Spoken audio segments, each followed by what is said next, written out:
This is Mike Mercier. I'd like to welcome you to the EmpowerU America podcast. It's Tuesday, October 29th, 2024.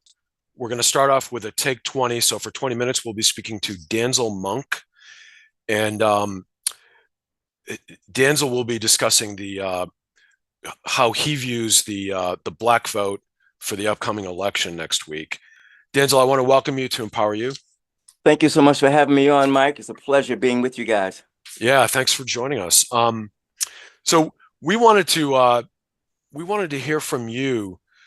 We became particularly intrigued when Obama made that comment a couple of weeks ago. It was a very public comment, and You he mean said, spanking? "Yes." So Okay. yeah, so he publicly chastised young black males because they weren't sort of reflexively supporting Kamala Harris. And I contacted you. I was wondering if you could, I thought we could have a brief conversation about the where you see the black vote in you know 2024 for next week. And I thought we could start off by talking about the fact that we're hearing a lot. There's a lot of people talking about polls that show like African Americans are flipping, moving away from Democrats. They feel like they're done with the Democrat Party because it hasn't served them, and they're going to Trump. I was wondering if you could provide any context. You had mentioned that you've looked at some of the polls, and I was curious about any insights you have from the polling that's being done. Well, listen, it's funny. Back in June, the Pew research, they did a polling, and they said about 77% of black voters were committed to Harris. Now, from June to October, all of a sudden you get a whole flip. You have all of these medias coming out saying that black people are jumping ship and they're coming over to Trump's side. Stephanie Kelly, she was quoted from Rhoda. She mentioned a NAACP poll that said that like 1 in 4 black men over age of 50 were dedicated to Trump. So there's definitely something going on. And when you see a lot of secular media saying that Trump is getting the black vote, you know it's got to be something going on because they hate Trump. And they would not willingly say something that positive about Trump. So, something must be going on. Yeah. Well, we've talked about the fact that it's difficult to trust polls given our experience in 2016, and everyone talking about how the polls got it wrong, right, in Amen. 2016. Yeah. And I'm trying to remember if they got it wrong in 2020. I actually can't remember, Well, but well, yeah, they actually did. As a matter of fact, if you get a chance to check out Daniel R. Street's book, Fake News About Donald Trump, he has a 3-volume series. In the first volume, he spends the first two or three chapters discussing the polling issue, and I mean wow, he does research explaining how bad they were, and he wow, also points out that many of those pollers were basically arms of the Democratic Party, and so they did everything they could to promote Biden or whoever the Democratic candidate was. But yeah, poll and one of my favorite lectures was done by Richard Barrett and on the in Hillsdale at the Hillsdale College. He did this back I think in 22, but he talked about whether or not polling is even relevant today anymore because of the chicanery that is involved with it. Now, I think there are some people out there that are still doing good polling work, but the vast majority of them are motivated by money and by party lines. And so it's really hard to trust them. I trust people. I walk around and talk to people. yeah. Now you did tell me you looked at you were looking at some recent polls, and you saw like they presented statistics about the black vote, and then you tried to find the crosstabs and the raw Couldn't data. find it. It's very hard to find specifics. They'll say this thing. In fact, before I came on the show today, I contacted the Quinnipiac to find out if they can Oh. direct me to where their black polling was. And all I got back was that it's on our website. You just gotta look. You gotta find it, basically. And so it's funny. Every polling that I went to and tried to find the details, it's just like alphabet soup, and you look all over, but you can't find it. So although the media is clearly reporting it, it's very hard to find it on the polling sites. And you said you even looked at the Rasmussen, right? Because they're supposed Yes, to I be did. I sure did. considered, Yes, I did. and you couldn't find. They don't have specifically black polling, the polling for black people. They have a variety of categories, but it's just not clear enough for me to find myself, I find that difficult. I really do find that difficult. I'm surprised because I actually hear the gentleman that runs the political polling for Rasmussen.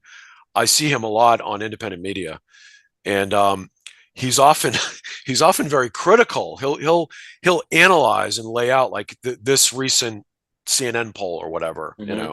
uh, they oversampled by this amount and they're not showing this or whatever. And I'm just surprised he's not being totally transparent Yeah, what's because he's hard, critical of other pollsters of not being, absolutely. objective and transparent. So, I mean, I'm not denying that the information is probably on those sites someplace, but I think that it should be easy to access. Especially with this kind of environment, you need to have clear access, and it should be very clearly stated so you can find it and use it. But the media seems to have no problem talking about it and referencing the pollers. But when they give you a link, the link doesn't go directly to where they're telling you. You have to actually find it. It's like playing. You got to go on a hunt. wow, wow. Now, one thing I wanted to ask you about is what's your sense for, based on, you know, your own circles and things you see on social media and whatever, uh, independent news, mainstream news. What's your sense for why Black voters are leaving the Democrat Party, and also if you have any insights about, for example, Obama specifically pointed out that young Black males aren't supporting Harris. I'm wondering if you have any insights about different demographic categories too. Well, I don't think it's just young Black men. I think it's a lot of Black men on all ages. And I think it's not just Black men. I think it's Black women too. I think one of the problems is that you have a lot of aggression, and a lot of people don't want to come out and say, depending on the kind of environment they're in, who they're voting for without getting feedback. Because, that side is very rough. And they're very rude and they're very raw. And so some people just don't want to say. But I think the reasons why Black people are jumping ship is because they see what's going on in the economy. They know what's happening under Trump. They have perfect example of what's going on now and to compare to what happened under Trump. They also see a lot what's going on in the media. They see the constant media lies that's being told. And they understand when they see a lie being told to them. So that's another one. And then they see the lawfare going on against Trump. They're using the law and they're using the power of the government. This is stuff that's very well publicized. And then, of course, you have Kamala Harris, who's the Democratic candidate. Whenever she gets interviewed, she just gives a word salad, or she borrows from Trump's policies, or she tries to bribe them with money. So people are being able to see past all of the riffraff, and they say, listen, this lady is not the person we want to vote for. And that's what I'm seeing and what I'm hearing. Well, what about the claim? It's a common claim. If we look at the Democrat versus Republican, it's a common claim on the Democrat side to accuse Trump of being racist, right? I mean that's a common criticism or claim that Trump's racist, and I'm just wondering what's your sense for how Black voters view Trump in terms of quote being a racist? Well, that's one of the claims he's racist. They've elevated that to also him being a Hitler and a fascist.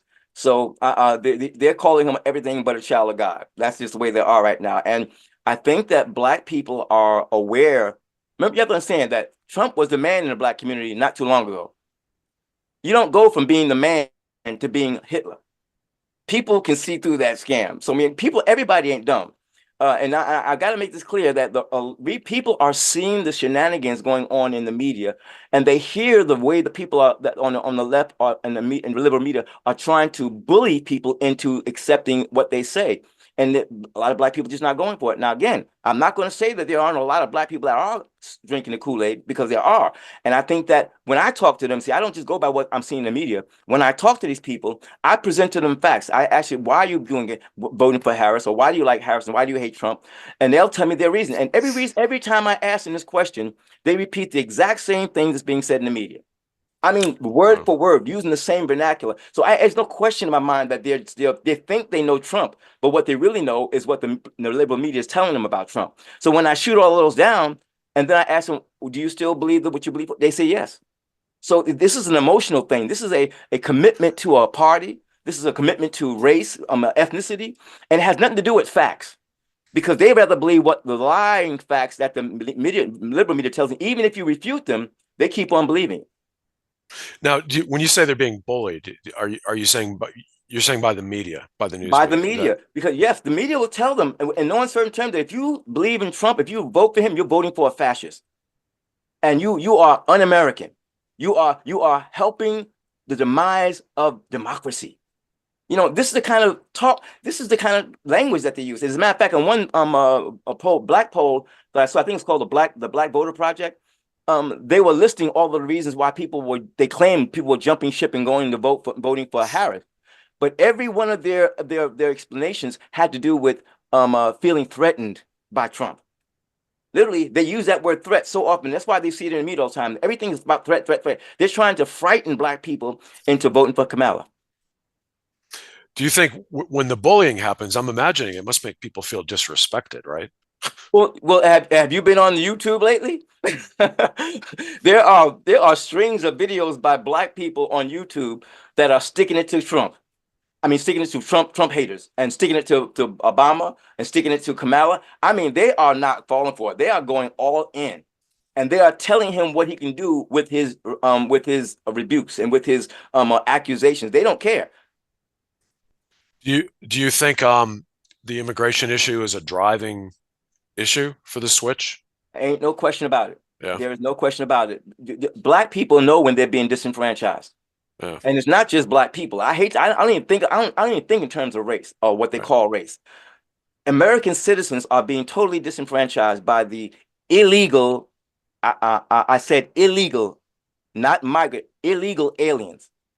And the way the government is pouring our tax dollars into them to sustain them after letting them in this country illegally. Even though Harris and them calls it now legal, the fact is that the process was all done wrong.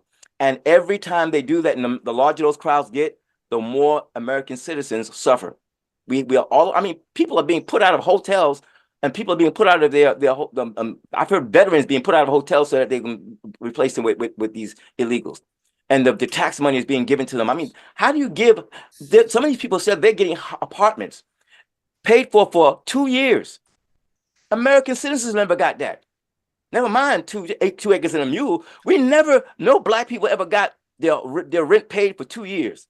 Right. There was it Savannah Hernandez, I think, independent Yeah, journalist, went up to Maine, and she walked around there was an apartment complex, I it's remember, and crazy. It like a makes no month sense ago. at all. Yeah, Now, and and she interviewed them, and they said right. we get 2 years free rent. Yeah. Now, my question is, why would an American citizen of any ethnicity accept that from the Democrats?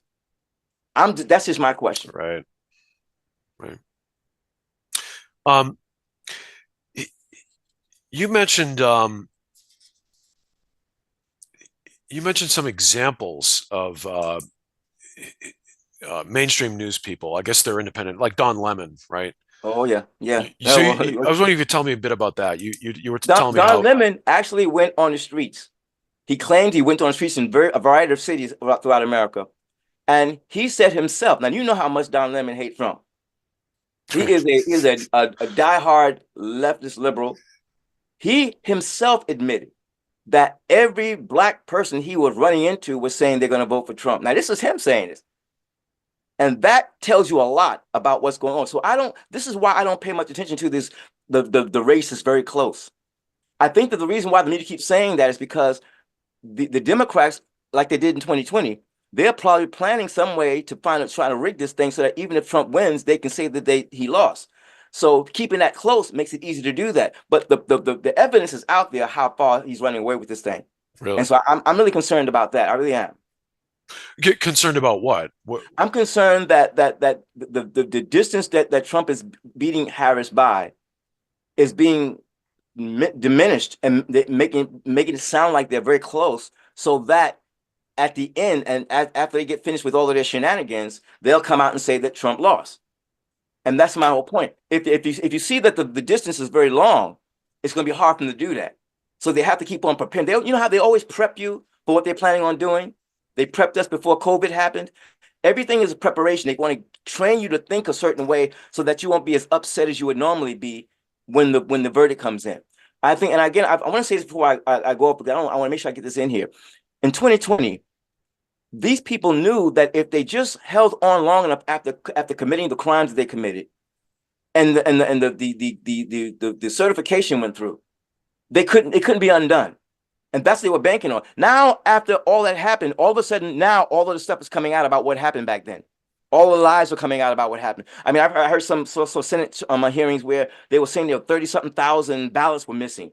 And they admitted this now. I mean, my point is that they understand that all they have to do is keep the farce going long enough to get some kind of commitment from the city states.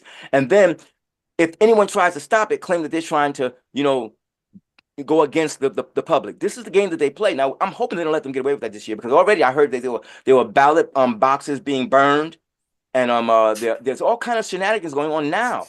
A lot of people who are not even American citizens are being voted for, are voting. And one governor said that even though they know that they're not legally voting, they're not eligible to vote, that they can't deny it. They have to keep it in the system, and they have to let it count. That we at some point, Americans have to get sick and tired of the people who are accusing Trump of being a dictator, accusing Trump of being a fascist, accusing Trump of being a fighting against democracy, who are doing all the things that they're accusing Trump of.